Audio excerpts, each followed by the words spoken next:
Selamat malam, Anda menyaksikan Catatan Demokrasi.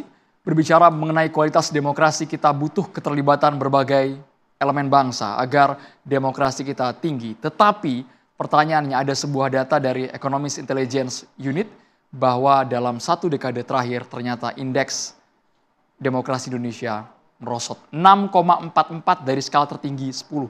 Ada 2 indikator yang mencolok, yakni kebebasan sipil dan juga ranah politik kita yang dipersoalkan.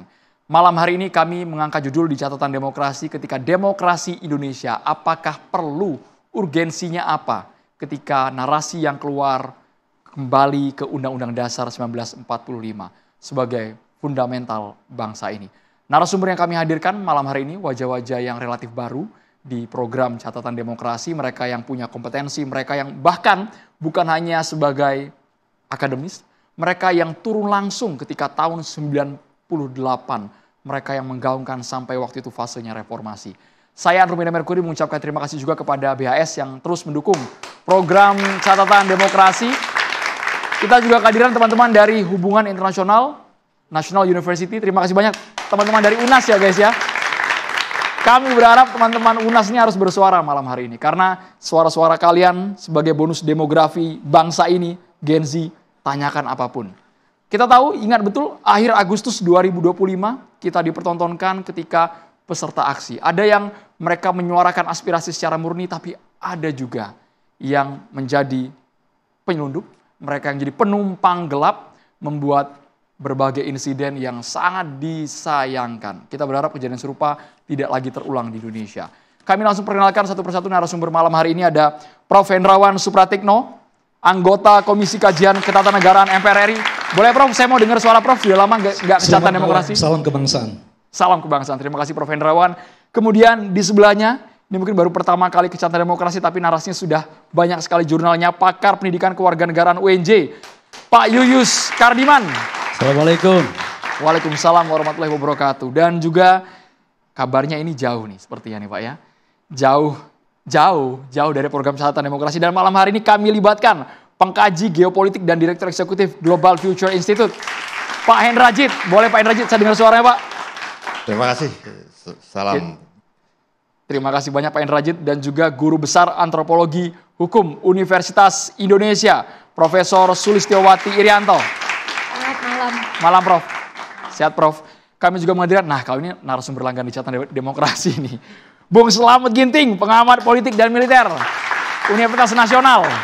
Assalamualaikum warahmatullahi wabarakatuh. Waalaikumsalam warahmatullahi wabarakatuh. Ada jargon Bro? Jargon, Bung Ginting? Ada jargon andalan mungkin? Merdeka gitu? Oh, ada. Terima kasih banyak Bung Slamet Ginting. Kami juga malam hari kehadiran narasumber karena kami inginnya kampus yang hadir bukan hanya terpusat di Jawa saja. Ini langsung dari Universitas Andalas, Sumatera Barat. Pakar Hukum Tata Negara, Bang Charles Simabura. Malam, Bang Charles. Selamat malam. Assalamualaikum warahmatullahi wabarakatuh. Waalaikumsalam warahmatullahi wabarakatuh. Saya langsung saja ingin standing point dari para narasumber kita malam hari ini yang jelas tidak perlu diragukan lagi secara keilmuan. Saya ke Prof. Sulistiowati melihat apakah perlu kita kembali lagi ke basic, kembali ke Undang-Undang Dasar 1945, melihat perkembangan zaman yang ada, era yang berubah sangat dinamis saat ini, Prof. Terima kasih, saya boleh minta izin untuk menjawabnya secara demikian. Jadi kita kan ini Catatan Demokrasi ya. Bicara soal demokrasi itu saya kira harus diletakkan pada frame lebih besar negara hukum. Pasal 1 Undang-Undang Dasar 45, Founding Fathers dan Mothers kita dalam waktu yang sangat singkat bisa membuat konstitusi yang sangat visioner, yang masih relevan sampai kapanpun ya. Tentu saja ada perubahan-perubahan amandemen ketika memang ada persoalan-persoalan dalam masyarakat. Nah, negara hukum itu adalah konsep yang didebat-debatkan 100 tahun lebih oleh para filsuf, Plato, Aristotle, Thomas Aquinas, sampai hari ini ada Brian Tamanaha, Adrian Bettner, dan mungkin kita-kita semua di sini. Itu pilarnya ada 3, demokrasi, yang kedua adalah hak asasi manusia, yang ketiga adalah independensi pengadilan. Jadi kalau ada penafsiran hukum yang menimbulkan konflik, atau penerapan hukum yang menimbulkan konflik, maka ya harus yang menyelesaikan adalah mekanisme pengadilan yang independen. Jadi itu sudah dinyatakan oleh para pendiri bangsa kita pada waktu membuat konstitusi. Dan kemudian 98 kita mengalami tekanan-tekanan politik berat, dan saya kira sejarah menunjukkan bahwa Indonesia itu selalu diselamatkan oleh gerakan-gerakan masyarakat sipil, dan saya kira 98 itu reformasi yang membuat Indonesia diperhitungkan dunia. Demokrasi seperti mengalami bulan madu gitu ya, naik gitu. Yang sudah diperjuangkan melalui reformasi 98, banyak hal termasuk one man one vote yang sekarang sedang dibicarakan. Termasuk Prof yang juga jadi pelaku waktu itu Prof ya, yang turun langsung. Ya, saya waktu itu di UI ada gerakan-gerakan dosen, tidak banyak karena lebih banyak yang takut gitu ya. Jadi kami memang ikut dalam gerakan memperjuangkan 98 itu dengan banyak elemen lain kan. Nah, jadi kalau mau dikembalikan lagi seperti sebelumnya, saya kira itu kita mengingkari apa yang dikehendaki oleh gerakan masyarakat sipil pada masa itu. Ketika kita nggak percaya sama hakim, maka muncullah komisi yudisial, ombudsman, bahkan kita punya mahkamah konstitusi. Nggak percaya polisi, ada komisi kepolisian, komisi kejaksaan, KPK, Komnas HAM, dan macam-macam gitu. Itu kan adalah kemajuan-kemajuan yang luar biasa. Lalu kalau kita mau kembalikan lagi itu, dimentahkan lagi, kita mengkhianati perjuangan dari apa yang sudah direbut. Dan itu juga dengan banyak kematian ya, orang-orang kehilangan nyawa, ribuan saya kira. Lalu juga ada kelompok-kelompok perempuan yang mengalami penyiksaan seksual, bukan hanya kekerasan seksual tapi penyiksaan seksual. Luar biasa ya, saya kira kita mesti lihatlah bagaimana sejarah kita, bagaimana kita bisa membangun Indonesia ke depan kalau kita tidak memperhitungkan sejarah yang kita bisa belajar. Kalau Prof melihat sejauh ini apakah ada sinyal ke arah sana meskipun hanya sebatas wacana, tapi ketidakpercayaan publik itu apakah harusnya segera diredam Prof? Ada tidak sinyal ke sana Prof? Enggak dong, itu saya bilang tadi, negara hukum itu pilarnya adalah hak asasi manusia. Di dalam hak asasi manusia itu adalah hak kebebasan berekspresi, kebebasan bersuara, berpendapat. Karena kalau itu diredam, maka yang terjadi ya seperti sekarang ini. Kita menjadi negara yang ditandai sebagai negara otoritarianisme hari ini.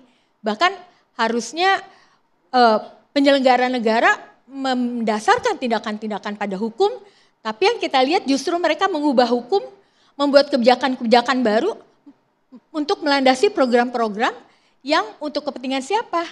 Kan itu persoalannya. Yang mana Prof? Yang contoh hari ini kalau ditafsirkan secara sederhana yang mudah diterima oleh halayak? Misalnya ya, banyak sekali pejabat-pejabat publik membuat program-program soal gas LPG, soal rekening diblokir, soal tanah bisa kalau terlantar bisa dimiliki negara. Dan kemarin KPU kalau nggak salah ya, ijazah dan CV tidak bisa menjadi dokumen sore ini sudah publik, dibatalkan, tapi Prof. hari ini dibatalkan.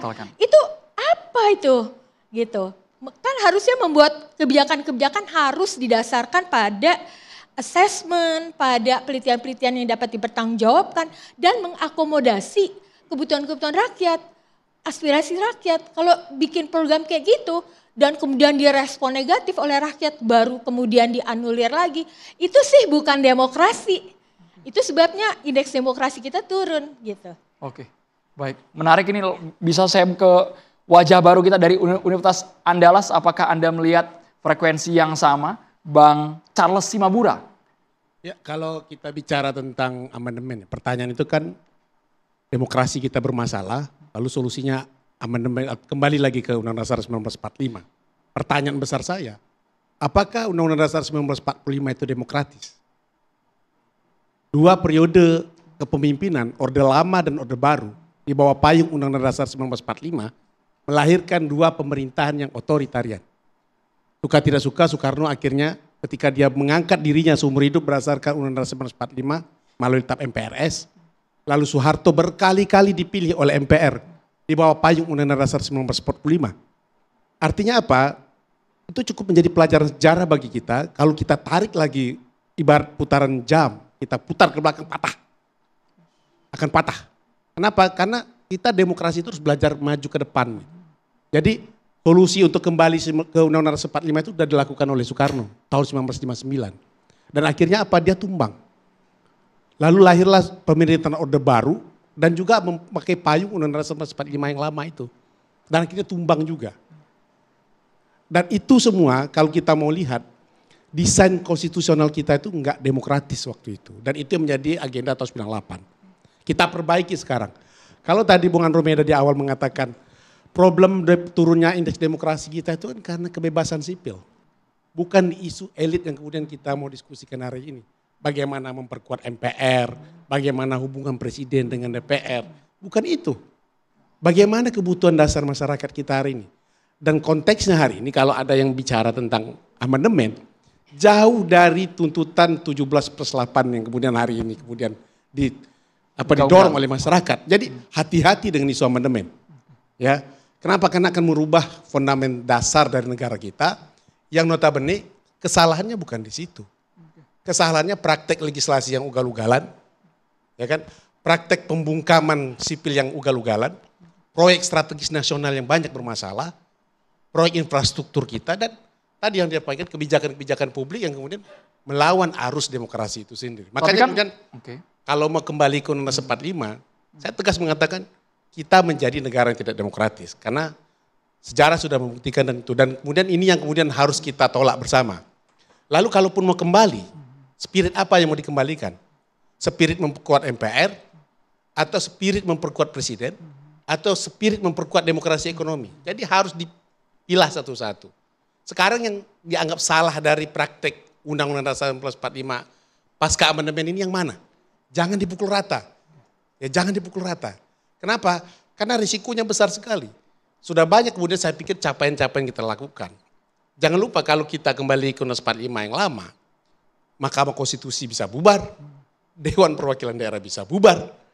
Dan yang terjadi adalah diskusinya itu di level elit. Kita kembali lagi ke sistem MPR dan yang lain-lain. Makanya kemudian kalau mau bicara amandemen, baru kita diskusi. Tapi kalau amandemennya kembali ke Undang-Undang 45, jelas itu akan melawan arus sejarah. Argumen Anda jelas, jangan sampai kita kembali ke zaman batu ya, Bang Charles. Iya betul. Ya? Jadi demokrasi itu harus maju ke depan gitu loh. Jangan sedikit-sedikit ditarik ke belakang lagi, sedikit-sedikit ditarik ke belakang lagi. Kita nggak belajar.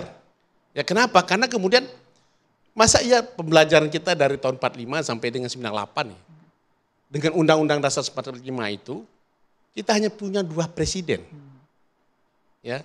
Sekarang keberhasilan dari reformasi ini, Undang-Undang Dasar yang baru ini, kita punya 1, 2, 3, 4 presiden baru gitu, 5 bahkan. Ya kan? Itu salah satu capaian juga. Lalu apa sih yang salah sekarang? Apa yang salah? Kita lihat penyakitnya di mana. Bacalah apa yang kemudian dituntut di 17+8 itu. Itu sudah mengakomodir semua itu Bang? Itu sudah mengakomodir keresahan yang ada? Bagi saya itu sudah mengakomodir itu. Jadi diskusinya jangan kemudian ketika yang dituntut adalah 17+8, kok solusinya amandemen konstitusi. Ingat, kita juga kalau belajar teori ya, amandemen konstitusi itu ada 3 modelan. 1, perubahan teks. Nah perubahan teks ini yang kemudian harus didiskusikan panjang dan mendalam. Lalu perubahan tafsir. Inilah tugas dari Mahkamah Konstitusi. Sudah dilakukan. Yang kemudian perubahan melalui praktik, melalui konvensi.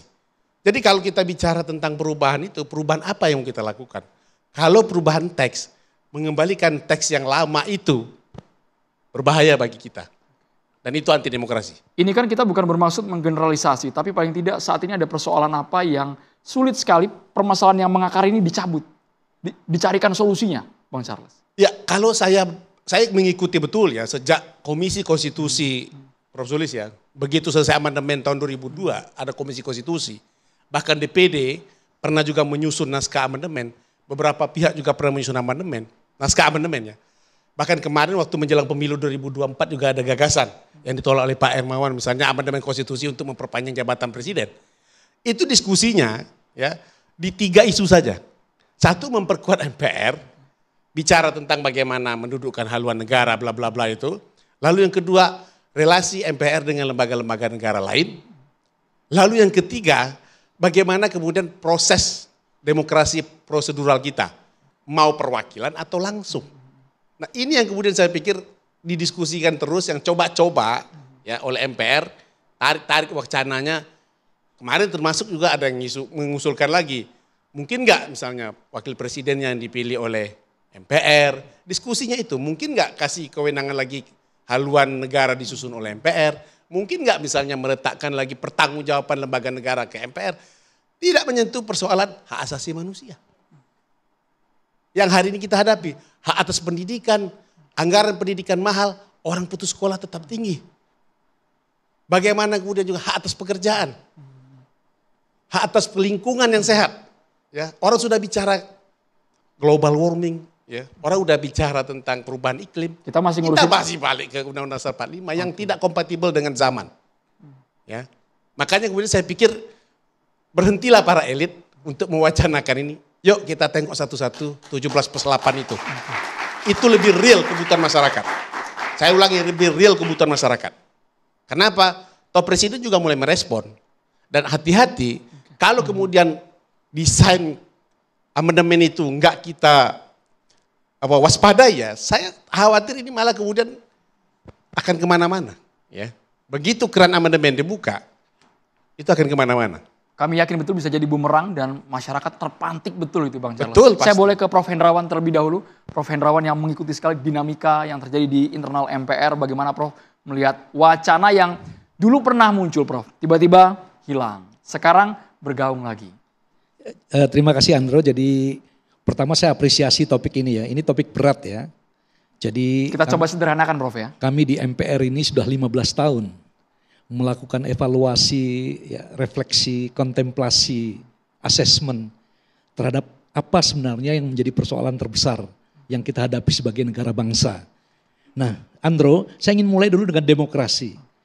Esensi demokrasi ini kan kedaulatan rakyat. Nah, kedaulatan rakyat ini mau kita apakan? Dalam Undang-Undang Dasar sebelum perubahan, saya menggunakan istilah perubahan, bukan amandemen. Karena teman-teman di MPR lebih suka dengan istilah perubahan. Jadi kedaulatan rakyat itu dilakukan ya sepenuhnya oleh Majelis Permusyawaratan Rakyat. Jadi kita memperlakukan kedaulatan rakyat dengan menunjuk satu institusi ya yang melakukan seluruhnya ya. Ini namanya supremasi institusi. Kemudian ketika kita melakukan perubahan, paradigma supremasi institusi itu digeser menjadi supremasi konstitusi. Karena apa di situ katakan kedaulatan rakyat ya itu dijalankan menurut Undang-Undang Dasar. Jadi ini pilihan Andro. Pilihan kita mau supremasi institusi yang punya keunggulan dan kelemahan, ada supremasi konstitusi yang mempunyai keunggulan dan kelemahan. Itu sebabnya kalau saya petakan ada 3 pandangan. Pandangan yang pertama Kwik Yangi, tadi yang dikutip. Pandangan mari kita kembali ke Undang-Undang Dasar 1945. Karena mereka yang membuat Undang-Undang Dasar ini merasakan pahitnya penjajahan, penderitaan sebagai bangsa budak dan seterusnya. Ya, ini pandangan pertama. Pandangan yang kedua, ini saya lihat Prof. Sulis dengan Bang Charles. Bang Charles ini sudah susah payah loh. Kita buat perubahan ini dengan hasil-hasil yang cukup konkret. Ya, mari kita jalankan. Kalau ada kekurangan kita sempurnakan. Tapi jangan ujuk-ujuk bicara perubahan. Itu pandangan yang kedua. Pandangan yang ketiga ini lebih progresif. Ini Undang-Undang Dasar yang kita amandemen atau kita ubah dari 99 sampai 2002 ini masih meninggalkan begitu banyak persoalan. Kita teruskan perubahan. Ya, jangan mundur. Nah, ini pandangan ini terakhir disuarakan oleh Profesor Jimli Asidiki. Nah, mana pandangan yang menurut kita lebih relevan untuk memecahkan persoalan Indonesia hari ini? Mari kita pikirkan. Forum ini adalah salah satu forum untuk memikirkan itu. Versi Prof. Hendrawan yang paling kira-kira relevan dengan persoalan bangsa saat ini, poinnya berapa, Prof? Perubahan lagi. Yang ketiga. Progresif ya, Prof? Progresif. Oke. Karena apa? Karena saya melihat banyak anomali yang dihasilkan setelah kita mempraktikkan ya Undang-Undang Dasar hasil perubahan itu. Kasih contoh konkret, Prof, anomali yang terjadi yang sulit sekali untuk kita carikan jalan keluarnya, Prof. Bayangkan undang-undang yang dibicarakan secara serius oleh anggota DPR, ya jumlahnya 580 dengan pemerintah, ya bisa digugurkan oleh pandangan 9 orang yang dipilih juga ya oleh DPR fit for protestnya. Ya. Kemudian DPD, kita harus jujur, ya ini selama ini seperti sebuah lembaga yang menjadi subordinasi. Ya ini Charles sering mengatakan begitu, subordinasi dari DPR, seperti asistennya DPR gitulah. Ya MPR, bayangkan lembaga yang luar biasa, ya disebut sebagai lembaga negara dengan kewenangan tertinggi, untuk membuat TAP saja masih diperdebatkan sampai Mahkamah Konstitusi memutuskan MPR tidak boleh lagi mengeluarkan ketetapan yang bersifat mengatur, regling. Hanya boleh membuat ketetapan yang sifatnya beseking, penetapan. Jadi bayangkan, kami hanya menyaksikan pelantikan presiden. Presiden tidak dilantik dengan TAP. Jadi kami hanya menyaksikan pelantikan loh, karena presiden dilantik dengan berita acara pelantikan. Bayangkan, sebuah lembaga negara ya yang terdiri dari anggota DPR dan DPD tidak memiliki fungsi yang jelas. Prof merasa wewenangnya dilucuti? Ya jelas, jadi MPR ini lembaga yang sangat luar biasa, karena amandemen ini dengan sukarela membuat MPR dilucuti ya kewenangan-kewenangannya. Tapi untuk demi negeri, why not begitu ya Pak Charles? Jadi resah ini semua Pak. Apakah sistem kita ketatanegaraan monokameral, bikameral, trikameral, atau bukan-bukan? Sampai hari ini menjadi perdebatan. Jadi banyak hal yang ya pekerjaan rumah yang harus kita siapkan untuk membangun arsitektur konstitusional agar kita siap menjadi negara maju. Ya, saya komen dikit. Kalau kita buka lagi dokumen-dokumen yang ada, sebenarnya kalau bicara tentang gagasan amandemen, ya memang sudah didorong juga dari beberapa waktu yang lalu. 2013 saya ingat itu, DPD menyiapkan itu. Bahkan waktu itu ada kajiannya. Tapi jangan lupa, penguatan DPD, walaupun tidak melalui mekanisme amandemen, MK sudah putus loh, Prof. Endarwan. Putusan 92/2012. Yes. Tapi DPR mengabaikan itu. DPR mengabaikan itu. Dan itu jadi batu uji terus bagaimana peran DPD itu dikuatkan di situ. Ya, membuat sedikit lebih setara kecuali hak untuk menyetujui. Jadi saya ingin katakan balik ke konsep tadi bahwa perubahan konstitusi itu tidak mesti berubah teks ya. Berubah tafsir itu teorinya di mana-mana Prof. Endar setuju itu. Mengubah teks itu, merubah tafsir itu bisa dilakukan oleh Mahkamah Konstitusi. Nah tadi saya mau sedikit challenge ya. Kenapa kemudian keberadaan MK dipertanyakan dengan mengadu secara kuantitatif 9 hakim konstitusi plus 580 plus pemerintah. Itu kan logika sesat saya katakan ya. Kenapa? Perdebatan itu udah lama Prof. Ya sejak udah klasik zaman Marbury versus Madison tahun 1800-an udah diselesaikan oleh Amerika Serikat. Kalau itu yang dipakai logikanya, di mana kesetaraan presiden yang satu orang punya hak yang setara dengan DPR yang 580. Kalau itu logikanya, kita kan tidak bicara superioritas dalam konteks negara hukum dan demokrasi, tapi bicara check and balances. Tadi Prof mencoba untuk menghiperbolik ya, kedudukan MPR. Ingat dosa MPR di masa lalu. Ya. Jadi saya mengangkat Soeharto selama 32 tahun. Mengangkat Soekarno, Bung Besar yang sangat saya hormati, menjadi presiden seumur hidup. Kenapa? Jadi saya ingin karena ada rekayasa elit yang kemudian dilakukan di struktur MPR. Jadi saya hanya memaparkan peta. Ya. Jadi peta pemikiran dengan argumentasi dari masing-masing pilihan. Ada apa ya semacam nostalgia yang saya pikir harus didudukkan dulu secara ketatanegaraan. Bahasa hiperbolis dari Prof. Endrawan bagian mana tadi? Setara. Ya, supremasi institusi yang kita agungkan tadi di masa lalu telah melahirkan dua pemerintahan yang kemudian menjadi catatan sejarah kita terkategori pemerintahan yang tidak demokratis. Ya, Soeharto dan Soekarno di ujung kekuasaannya. Dan ini yang mau kita ulangi. Makanya saya pikir meletakkan posisi MPR untuk kembali lagi seperti masa lalu itu melawan arus sejarah, Prof. Itu melawan arus sejarah. Satu pilihan. Saya kan tidak mengatakan saya memilih yang ini. Makanya Ini pilihan, narasinya jangan terlalu ada pilihan hiperbolik juga pertama, terhadap MPR. pilihan dua, dan Karena pilihan ketiga. Salah satu penyebab kita amandemen itu adalah bukan melucuti kewenangan MPR. Kita belajar dari sejarah ini MPR sudah Yes. menyalahgunakan wewenang di masa lalu. Ya, Jadi- menyalahgunakan wewenang di masa lalu. Tapi jangan menuduh saya seolah-olah, wah ini Pak Edrawan punya penyakit ingin menghidupkan masa lalu ini. Tidak, saya Bagian hanya itu. memaparkan, Dan ini loh, saya ingin catat, ada sedikit, Bro. tiga. Saya tambahin dikit. Yes, DPD waktu itu, saya ingat betul dokumennya, justru ingin memperkuat, ya kalau mau amandemen struktur ketatanegaraan, bagaimana kemudian lembaga-lembaga negara yang non konstitusional itu, yang di luar konstitusi itu dimasukkan ke dalam konstitusi. Ombudsman, Komisi Yudisial diperkuat untuk mengawasi hakim. Lalu KPK, itu gagasannya, ada dokumennya waktu itu. Tapi kan nggak muncul. MPR sibuk dengan nostalgia untuk kembali memperkuat. Terakhir kan mau bikin laporan pertanggungjawaban lembaga-lembaga negara, ingin nggak, Prof? Iya. Dengan seremonial setiap tahun itu. Gagal juga. Terakhir mau bikin PPHN. Gagal juga karena memang sudah tidak kompatibel lagi dengan desain ketatanegaraan kita. Dan posisi ketetapan MPR yang menyatakan dia tidak lagi base-checking, sebenarnya kan itu dari ketetapan MPR juga 1/2003.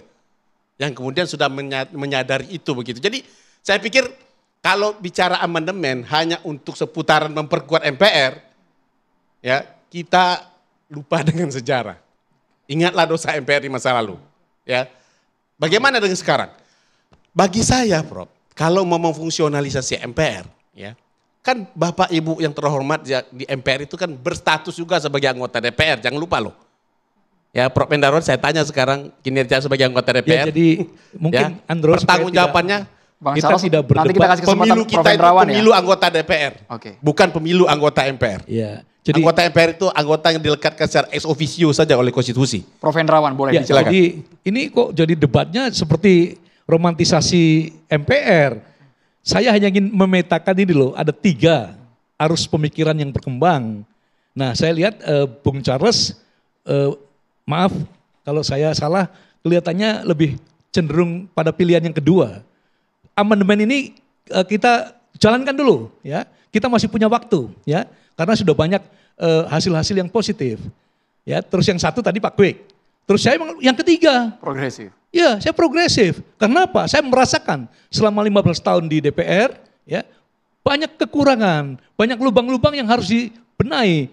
MK betul, ya sudah memperkuat posisi DPD. Tapi in practice, Charles, saya ingin memberitakan bahwa tidak jalan dengan baik.